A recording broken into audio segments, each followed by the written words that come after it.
I'm Nicholas Schuster. My name is Jonah Blackwood. Hey, I'm Andrew. Hi, my name is Natalie Camilli. Hi, my name is Parker Logue.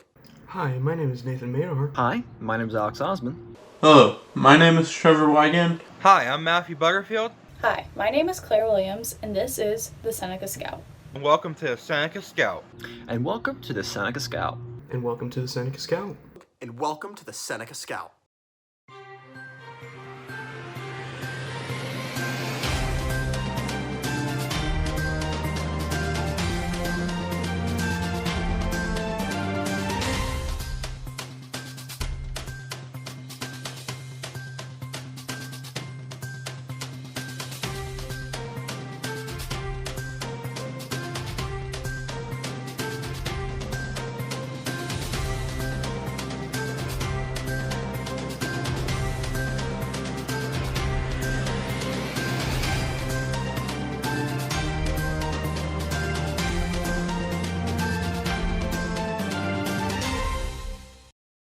Welcome to the Seneca Scout. I'm James Rickard, and to start this week off, let's just get right into some international news with Nick Heemer. Jordan reported that Kim Jong-un, North Korea's supreme leader, was pronounced brain dead after a botched surgery. If true, this would have a huge impact on the whole world, likely in a good way. But there is much skepticism of whether this news is in fact true. After convincing most Americans North Korea's supreme leader was dead, South Korea came out with a shocking statement saying that the death of Kim Jong-un was untrue. It's hard to say who we should trust and who we shouldn't, but the United States government will for sure look further into this. Thanks, Nick. And a popular medium for virtual classes is Zoom, a video calling program that has received some security issues. Zoom bombing has become a common act where unknown and unwelcome Zoom users break into calls and usually disrupt classes and bombard other users with inappropriate language and images. The program also has a history of bugs and a past of exploits being used to spy on video calls. Although the company behind Zoom has dealt with their security issues at the moment, people within the Zoom calls can still share the passwords to the calls and allow Zoom bombers to harass classes and meetings. Zoom is not completely unsafe if you know how to stay secure. Make sure to limit the accounts being used, use two-factor authentication, and use strong passwords. And now on to Matt Butterfield with more information on the Ohio primaries. Thank you, Jonah. After being delayed, the Ohio primary took place this Tuesday. The primary was originally planned for March 17th, but was delayed due to public health concerns. A large number of votes were submitted by mail, with at least 1.4 million votes being cast this way. At this time, former Vice President Joe Biden has been able to win 110 of Ohio's 136 delegates, with Vermont Senator Bernie Sanders only able to get 19, although this comes after the news of Bernie Sanders suspending his campaign, which came early last month. Now over to Nick Schuster with his economic update. Thanks, Matt. The economic forecasts over the past few weeks have been extremely grim, with millions of job losses and supply chain vulnerabilities being exposed. What supply chain vulnerabilities basically means is there is a major supply chain vulnerability in food production, so the supply of food.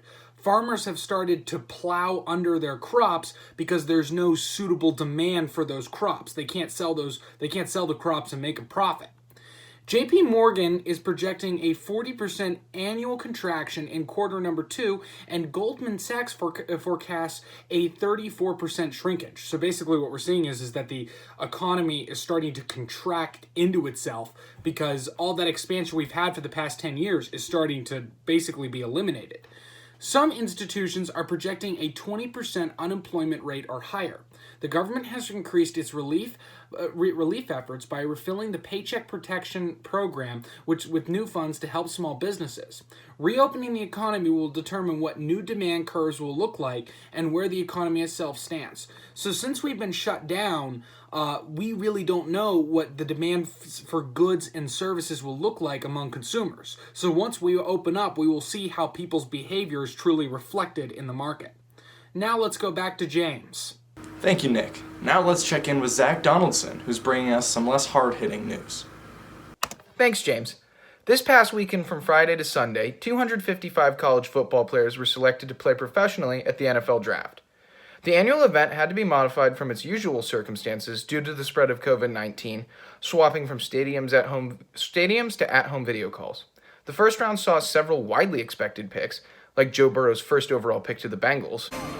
With the first pick in the 2020 draft, the Cincinnati Bengals select Joe Burrow, quarterback, LSU. And the early leaves of quarterbacks Tua Tagovailoa and Justin Herbert. However, it also saw some unpredicted selections, including top prospect receivers CeeDee Lamb falling to the Cowboys at 17, and the Green Bay Packers trading up to pick quarterback Jordan Love. Locally, the Steelers looked to pick up offensive weapons in Chase Claypool at wide receiver from Notre Dame and Anthony McFarland Jr. at running back, while also adding depth to both sides of the ball. This draft marks a new and uncertain chapter for the future of the NFL as we continue to see how the COVID-19 pandemic will alter the regular routine of professional sports. Now to Natalie Camilla with her Today in History segment of the show. Welcome to another Unnamed History segment. Looking into the past year of May 1st, 1931, the Empire State Building officially opened its doors in Midtown Manhattan, New York City. On opening day, President Herbert Hoover pressed a button in Washington, D.C., illuminating the new building. Construction of the famous building began March 17, 1930, and ended exactly a year and 45 days later. According to official accounts, there were 5 worker deaths in the process of construction. However, the New York Times reported on 14 deaths occurring in construction of the building. Today, the building is officially 89 years old and still attracting as many visitors as when it was first built. Now over to Andrew Cummings with his new story about another important day. Thanks, Natalie. May the 4th, also known as Star Wars Day, is coming up this Monday. The day has become an annual celebration for all things Star Wars, and this year has some releases that fans can look forward to. First, Episode 9, The Rise of Skywalker, is coming to Disney+. The movie has been available for purchase since March 17th, but will now be available to Disney+ subscribers. Also coming to the streaming platform is a behind-the-scenes documentary about the making of The Mandalorian. The documentary will be released weekly as an 8-part series about the making of the hit show. Lastly, the final episode of Star Wars The Clone Wars will also be released on Disney+, marking the end of the 7-season series that started all the way back in 2008. The episode wasn't supposed to release until May 8th, but it was moved up for the May 4th celebration. Now on to Trevor Wigland with an interesting package about owning a drone. Thank you, Andy. Now, let's take a look at some drone information.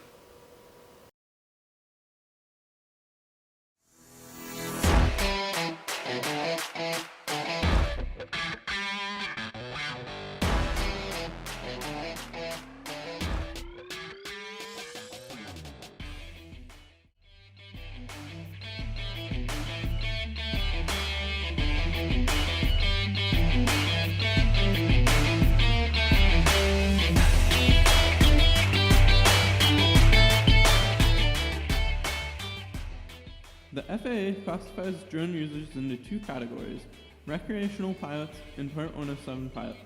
A recreational pilot under the FAA is to be flying for pure fun and is subject to laws set by the FAA for recreational pilots. There is a small registration fee and certain rules that you must follow for recreational pilots.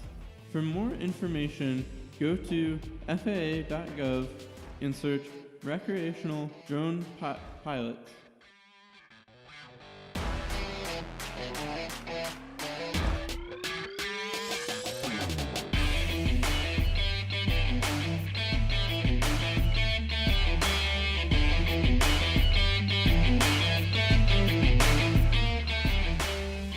The other type of drone license is a Part 107. This license is for anyone who is not flying for pure fun. This is also known as a commercial drone license and is needed for inspections, distribution of aerial photos and videos, flying in exchange for a good or service, flying to provide a service to someone, and if you have any intent on making money from your drone. This type of license requires passing an FAA knowledge exam.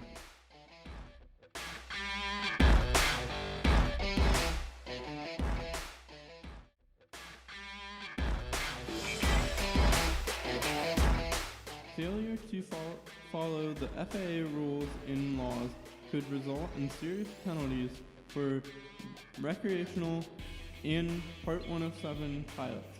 Join me next week as I show you how to get a Part 107 license from the FAA.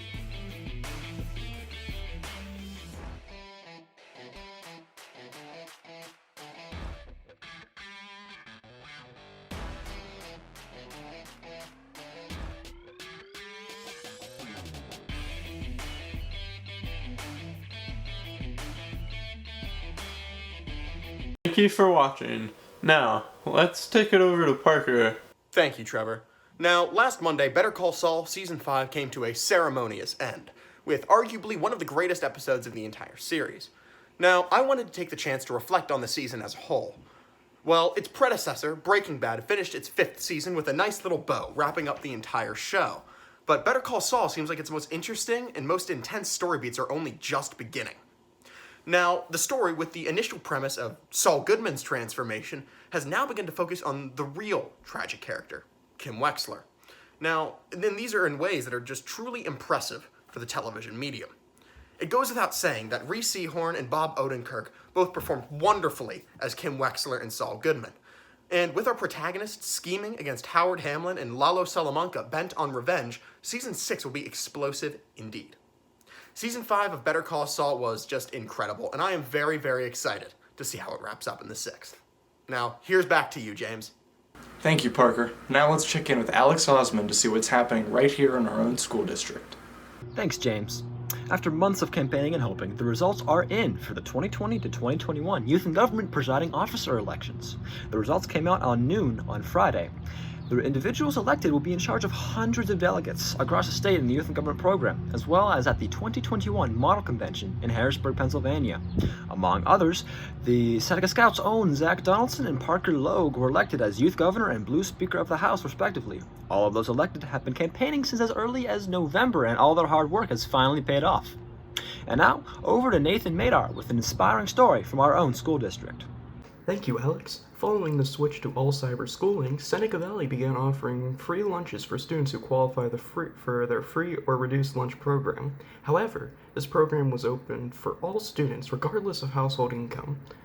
Initially, only around 200 students were receiving meals from the school, but as of April 20th, 2,152 students from kindergarten through 11th grade are taking part in the program.